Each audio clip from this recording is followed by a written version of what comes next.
नमस्कार।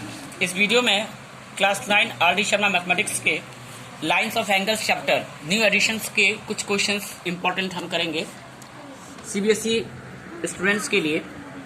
Question number कितना है आपका? Level 2 page number 11.10।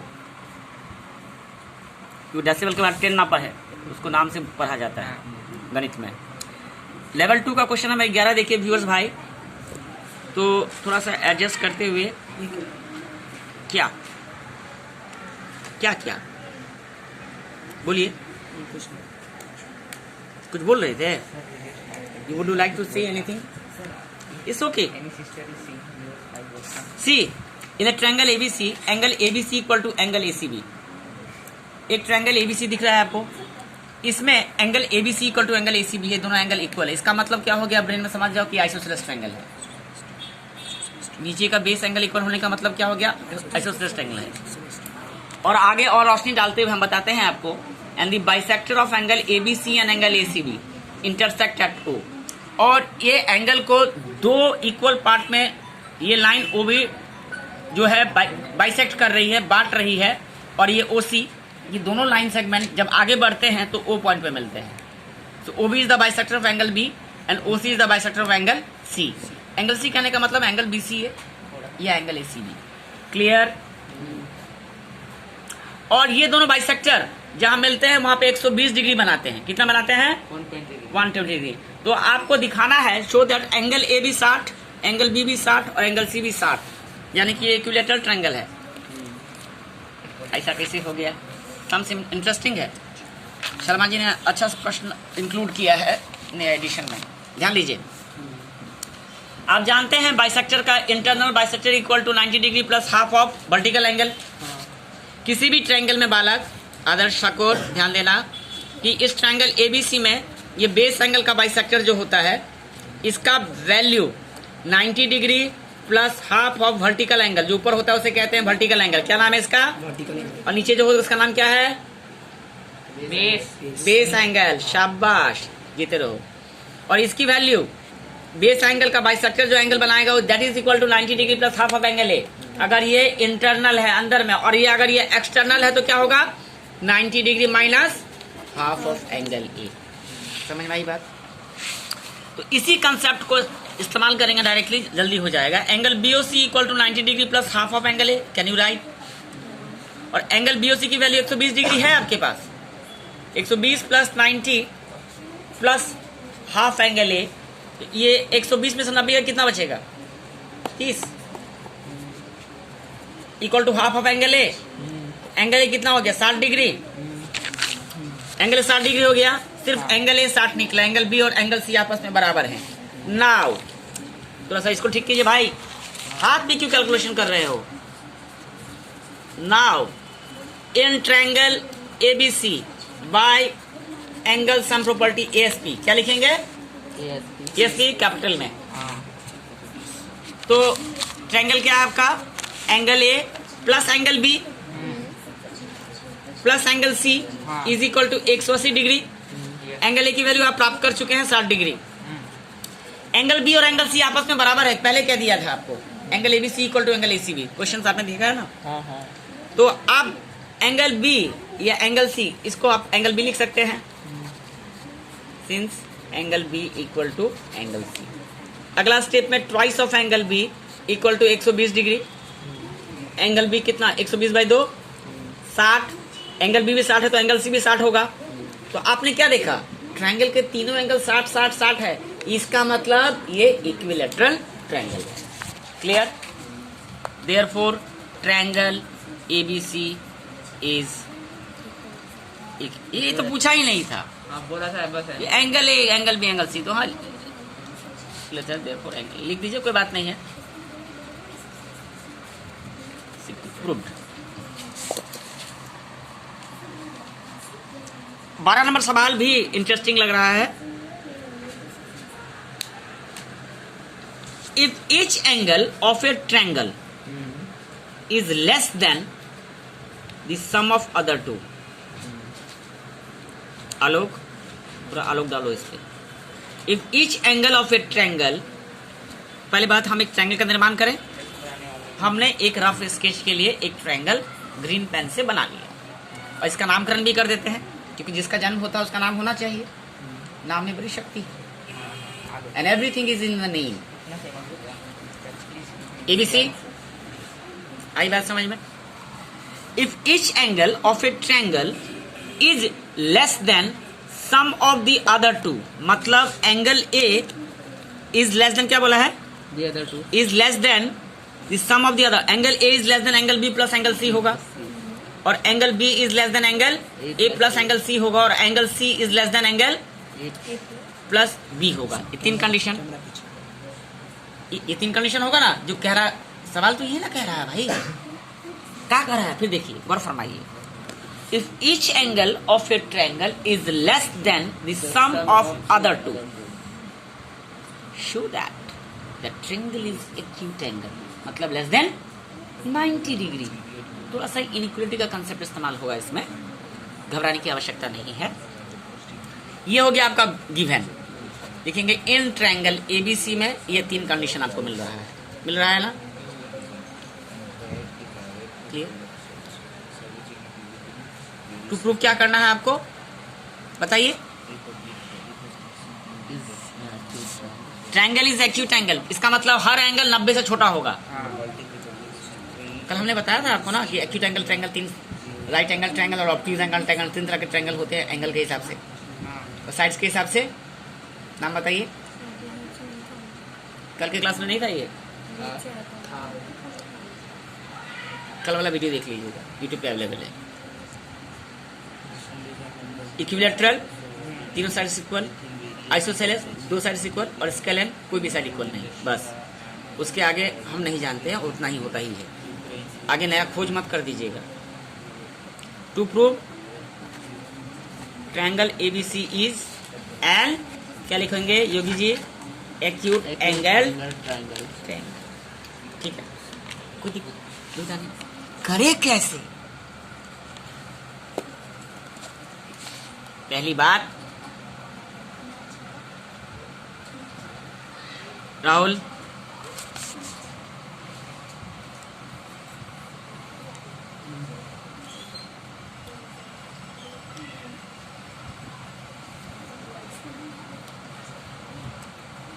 हम लोग अपना तरीका इस्तेमाल करेंगे। हमारा लक्ष्य क्या होगा? तीनों एंगल 90 डिग्री से कम हो। पहली बात, आगे बढ़ते हैं। We have by ASP in triangle ABC, angle A plus angle B plus angle C equal to 180 degree.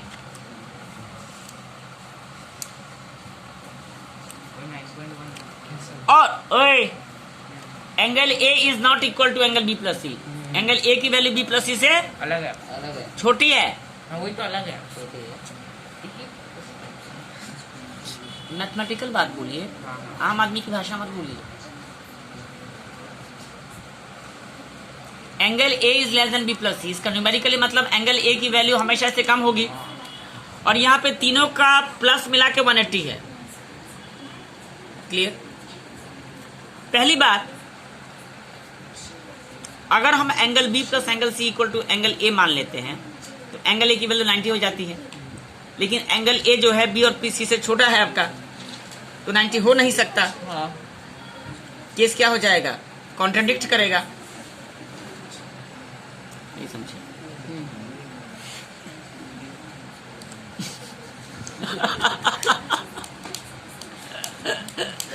तो समझ में आया? दिमाग लगाइए। क्या कहा गया है? ट्रायंगल ABC है, इसमें तीनों के प्लस सॉरी एक एंगल बाकी दो एंगल के सम के छोटा है। ठीक है, तो ये ट्रायंगल ABC जो है एक्यूट एंगल ट्रायंगल है।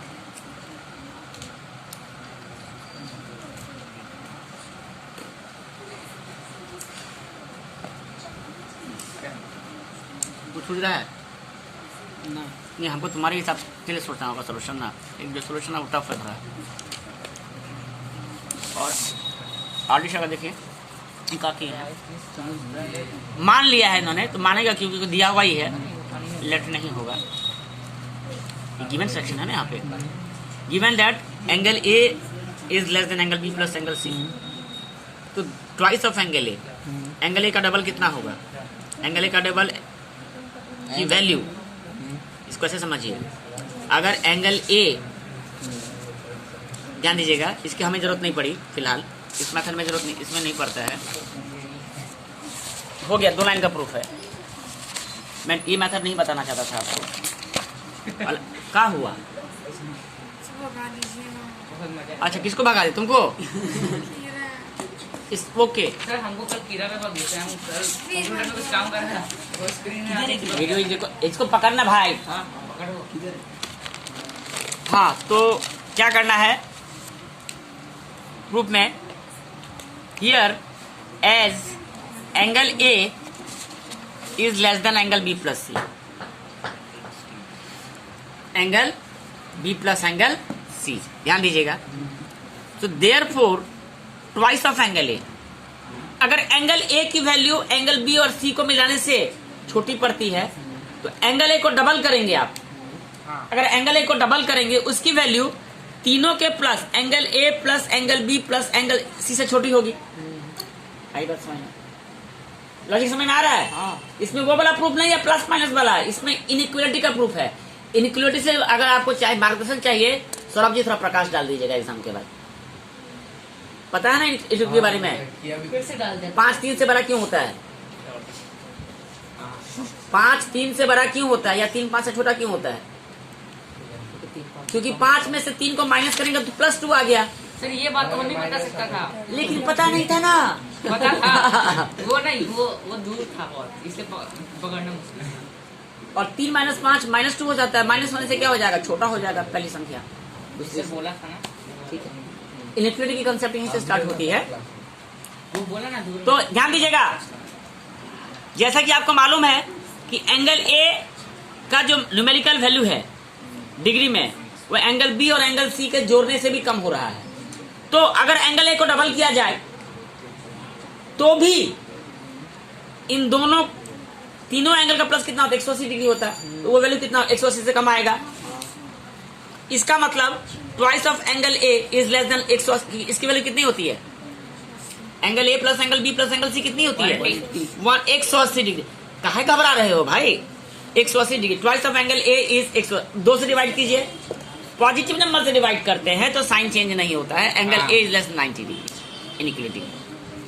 ठीक इसी तरह आप इसमें क्या करेंगे, angle B less than A plus C है, तो twice of angle B less than angle A plus angle B plus angle C करेंगे, तो ट्वाइस ऑफ एंगल 180 हो जाएगा, ट्वाइस ऑफ एंगल, तो एंगल बी 90 हो गया less than. Similarly we can do the angle C के साथ में भी सेम ऑपरेशन करने के बाद में ये तीनों चीजें प्रूफ होगा। आई बात समझ में? हाँ। एकदम आसान है। हाँ। स्टेट बोर्ड वाले इस सवाल पे अगर समझ में आ गया तो ठीक है, ध्यान रखिएगा, इतना आसान है, लेकिन आपको पूछा नहीं जाएगा। सीबीएसई वाले पूछने की संभावना है। सीबीएसई वाले दे लिखेंगे सिमिलरली, क्या लिखेंगे, similarly we can prove angle C is less than 90 degree, angle B is less than 90 degree. बुझी पैसे? तो क्या समझाए, पहले समझा दिए थे, कल लिख रहे थे, ठीक है। उसके बाद कौन सा एक्सरसाइज हो गया आपका? हाँ शाबाश, एक एक सवाल कर रहे हो ना। हाँ। आर डी शर्मा जी का एक एक सवाल करो, उसके बाद में आपको फिर IIT के लिए प्रॉब्लम नहीं होगी। बस इनका एक ही प्रॉब्लम है, कुछ कुछ सवाल में मैथड सब जो है ना बहुत लंबा कर दिया है इन्होंने, तो अच्छा लिखा है इन्होंने। ये सब बना लिए? ये सब नहीं बनाया लाहौल बिलाक भाई, इतना स्लो चल रहे हो भाई, 10 दिन के बाद एग्जाम है, कब बनाओगे? अभी भी सर, इसका 10 दिन के बाद 5-6 दिन भाई NCERT क्वेश्चन है ये देख लेना। स्टेट बोर्ड, NCERT का सारा कर दिया। अरे स्टेट बोर्ड एक बार रिवाइज कर लो तो 2 मिनट लगेगा। मधुरी माँ इधर देख, इधर देख। In figure 11.19 if QT perpendicular to क्या है, कैमरामैन पकड़ को देना, शाबाश। QT perpendicular to PR, figure पे ध्यान केंद्रित करें, इधर QT परपेंडिकुलर टू PR मतलब ये 90 डिग्री होगा, ये 90 डिग्री होगा। हाँ।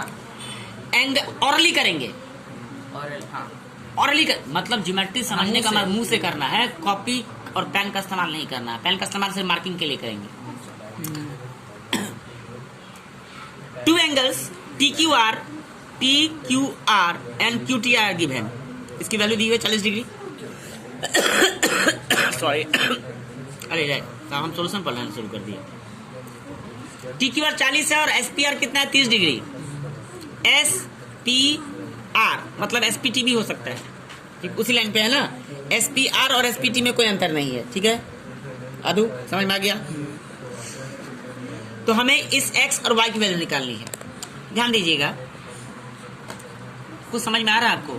ट्रायंगल TRQ में एंगल सम प्रॉपर्टी से 40 डिग्री प्लस 90 डिग्री 130 डिग्री।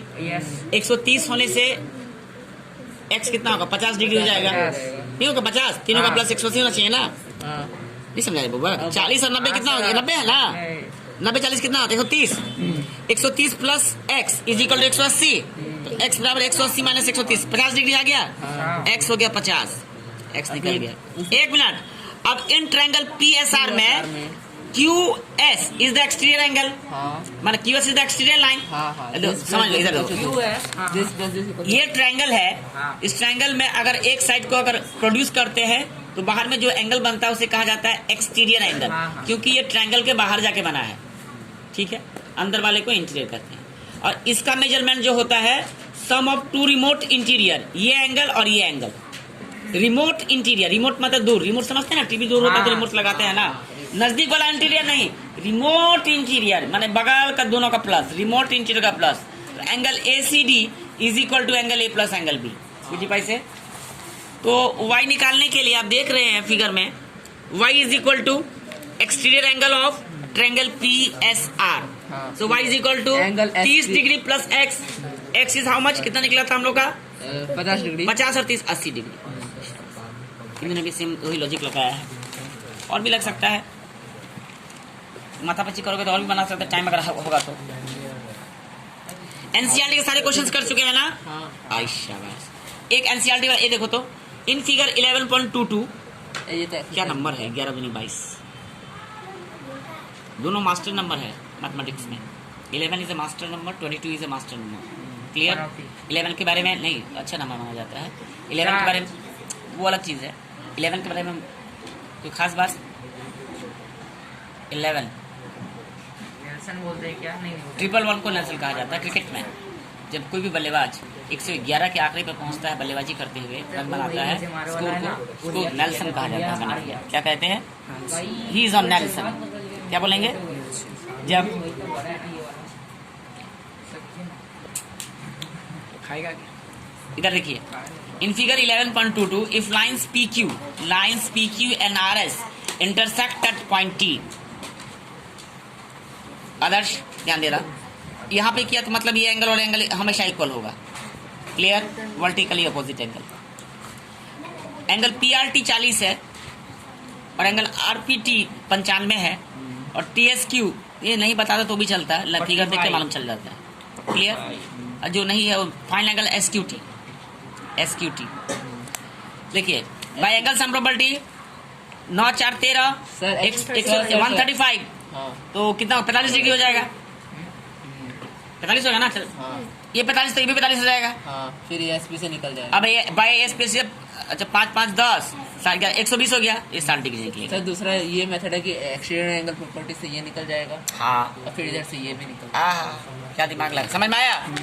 का angle PTS is equal to 40 plus 95 135 हो गया, है ना?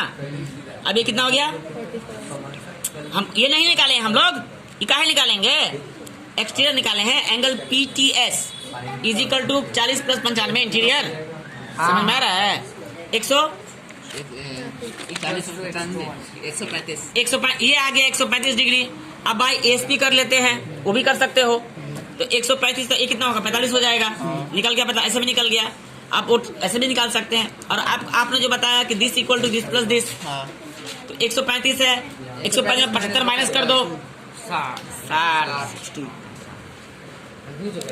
नहीं मतलब अगर आप थ्योरम्स को ठीक से समझ जाते हैं, फिगर देखिए कहाँ क्या बन रहा है, आराम से सोल्यूशन निकलेगा। ज्योमेट्री पानी चीज है। क्लियर? फिगर्स पे कमांड, कंसेप्शन पे कमांड होना चाहिए। हाँ एक सवाल देखो, angle A plus angle B plus angle C का दूसरा प्रूफ एक्सटीरियर एंगल प्रॉपर्टी के थ्रू से। बड़ा आसान सवाल है मेथड। एक क्वेश्चन बहुत इंपॉर्टेंट है आपके हाफिल एग्जाम्स के लिए और आपके लिए। आपका जो एक्सटीरियर एंगल प्रॉपर्टी प्रूफ करना है। नहीं, prove that the sum of the three angles of triangle is 180 degree. हम नॉर्मली क्या करते हैं, अगर हम sum of the three angles of triangle जो है हमने आपको सिखाया भी था कि ऐसे करके एक लाइन ड्रॉ करेंगे LM parallel to AB, angle A plus angle B plus angle. अच्छा एक सवाल देख लेते हैं, प्रूव दैट